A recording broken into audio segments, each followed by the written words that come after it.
Quand arrive la date du 22 juin, la première chose qui vient automatiquement à l'esprit, à 4 heures du matin exact, Kiev a été bombardée et la guerre plus brutale a commencé.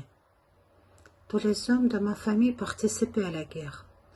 Un de grands-pères a été gravement blessé, deuxième a passé toute la guerre jusqu'à la fin et toute sa vie jusqu'à la mort, il portait un fragment de mine dans sa poitrine.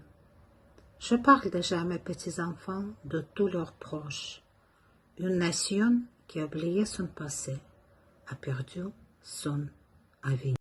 Le 22 juin 1941, je ne suis pas encore née, mais je sais que c'était le jour le plus effrayant de notre histoire.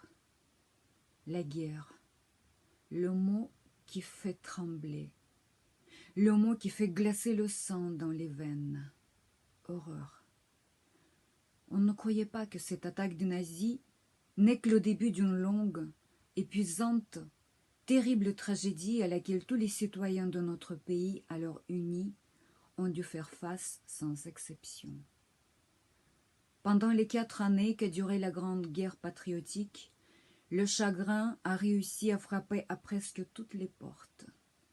Dans ma famille, 3 frères de ma grand-mère sont partis défendre leur patrie, le jour quand la guerre a éclaté. Elle a duré 1418 jours. Nous nous souviendrons toujours de cela et du sacrifice que notre peuple a fait dans la lutte contre le mal fasciste et le nazisme. Aujourd'hui, le 22 juin, c'est le jour de la mémoire et du deuil en Russie.